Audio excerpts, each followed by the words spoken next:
उस अमराई में सावन के लगते ही झूला पड़ जाता और विजयादशमी तक पड़ा रहता। शाम सुबह तो बालक बालिकाएं और रात में अधिकतर युवतियां उस झूले की शोभा बढ़ाती। ये उन दिनों की बात है जब सत्याग्रह आंदोलन अपने पूर्ण विकास पर था।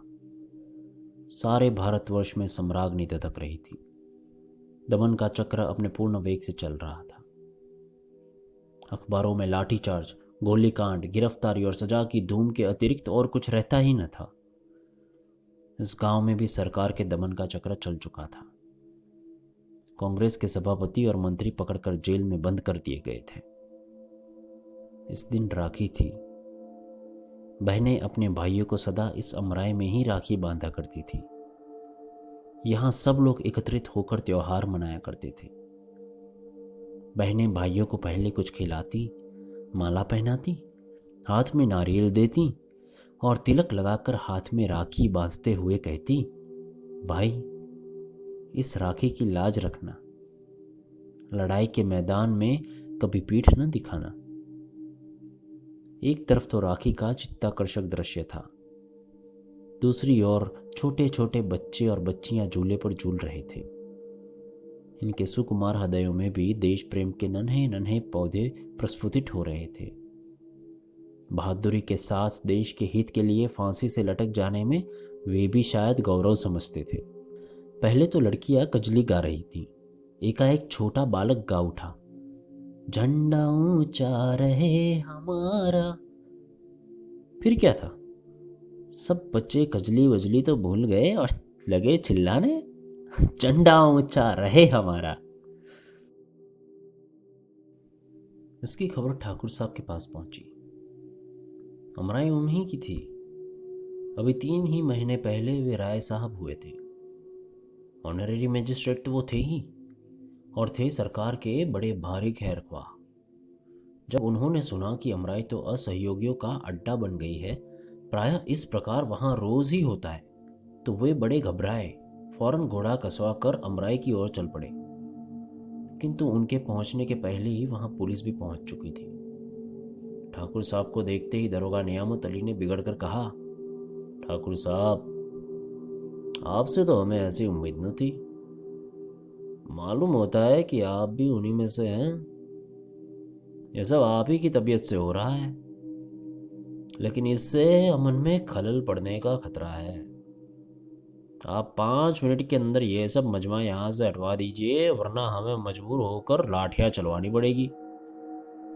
ठाकुर साहब ने नम्रता से कहा, अरे दरोगा जी, जरा सब्र रखिए, मैं अभी यहाँ से सबको हटवाए देता हूँ। आपको लाठियाँ चलवाने की नौबत ही नहीं आएगी। नियामत अली का पारा 110 पर तो था ही। बोले, फिर भी मैं आपको पहले से आगाह कर देना चाहता हूँ कि ज़्यादा से ज़्यादा 10 मिनट लगे, नहीं तो मुझे मजबूरन लाठियाँ चलवानी ही पड़ेगी। ठाकुर साहब ने घोड़े से उतरकर अमराई में पैर रखा ही था कि उनका 7 साल का नाती विजय हाथ में लकड़ी की तलवार लिए हुए आकर सामने खड़ा हो गया। ठाकुर साहब को संबोधन करते बोला, दादा देखो, मेरे पास भी तलवार है, मैं भी बहादुर बनूंगा। इतने में ही उसकी बड़ी बहन कांति, जिसकी उम्र करीब 9 साल की थी, दानी रंग की साड़ी पहने आकर ठाकुर साहब से बोली, दादा ये विजय लकड़ी की तलवार लेकर बड़े बहादुर बनने चले हैं। मैं तो दादा स्वराज का काम करूंगी और चरखा चला चला कर देश को आज़ाद कर दूंगी। फिर दादा बतलाओ, मैं बहादुर बनूंगी कि ये लकड़ी की तलवार वाले? विजय की तलवार का पहला वार कांति पर ही हुआ। उसने कांति की ओर गुस्से से देखते हुए कहा, देख लेना, किसी दिन फांसी पर न लटक जाओ तो कहना। लकड़ी की तलवार है तो क्या हुआ, मारा कि नहीं तुम्हें? हाँ? बच्चों की इन बातों में ठाकुर साहब क्षण भर के लिए अपने आप को भूल से गए। उधर 10 मिनट से 11 होते ही दरोगा नियामत अली ने अपने जवानों को लाठियां चलाने का हुक्म तो दे ही दिया। देखते ही देखते अमराई में लाठियां बरसने लगी। आज अमराई में ठाकुर साहब के भी घर की स्त्रियां और बच्चे थे, और गांव के भी प्रायः सभी घरों की स्त्रियां, बच्चे और युवक त्योहार मनाने आए थे। उनकी थालियाँ राखी, नारियल, केसर, रोली, चंदन और फूल मालाओं से सजी हुई रखी थी। किंतु कुछ ही देर बाद जिन थालियों में रोली और चंदन था, खून से भर गई। जब पुलिस मजमे को तितर बितर करके चली गई तो देखा गया कि घायलों की संख्या करीब 30 की थी, जिनमें अधिकतर बच्चे, कुछ स्त्रियां और 8-7 युवक थे। विजय को सबसे ज्यादा चोट आई थी। चोट तो कांति को भी थी, किंतु विजय से कम।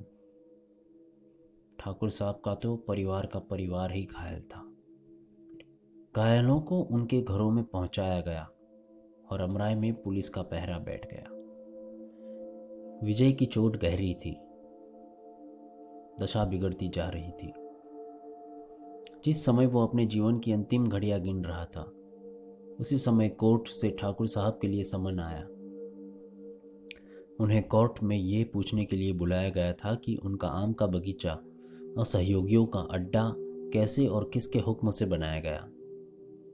ठाकुर साहब भी ऑनरेरी मजिस्ट्रेट का इस्तीफा, राय साहिबी का त्यागपत्र जेब में लिए हुए कोर्ट पहुंचे। उनका बयान इस प्रकार था: मेरा बगीचा असहयोगियों का अड्डा कभी नहीं रहा है, क्योंकि मैं अभी तक सरकार का बड़ा भारी खैरख्वाह रहा हूँ। मुझे सरकार की नीति पर पूरा विश्वास था और अपने घर में बैठा हुआ मैं अखबारी दुनिया का विश्वास कम करता था।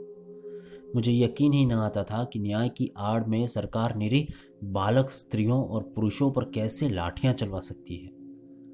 परंतु आज तो सारा भेद मेरी आंखों के ही आगे विषैले अक्षरों में लिखा गया है। मेरा तो यह विश्वास हो गया है कि इस शासन विधान में जो प्रजा के हितकार नहीं है, अवश्य परिवर्तन होना चाहिए। हर एक हिंदुस्तानी का धर्म है कि वो शासन सुधार के काम में पूरा पूरा सहयोग दे। मैं भी अपना धर्म पालन करने के लिए विवश हूँ और ये मेरी राय साहिबी और ऑनरेरी मजिस्ट्रेट का त्याग पत्र है। ठाकुर साहब तुरंत कोर्ट से बाहर हो गए। दूसरे दिन से उस अमराई में रोज ही कुछ आदमी राष्ट्रीय गाने गाते हुए गिरफ्तार होते और 60 साल के बूढ़े ठाकुर साहब को सरकार के इतने दिन की खैर ख्वाही के पुरस्कार स्वरूप 6 महीने की सख्त सज़ा और 500 रुपये का जुर्माना हुआ। जुर्माने में उनकी अमराई नीलाम कर दी गई, जहां हर साल बरसात में बच्चे झूला झूलते थे। वहीं पुलिस के जवानों के रहने के लिए पुलिस चौकी बनने लगी।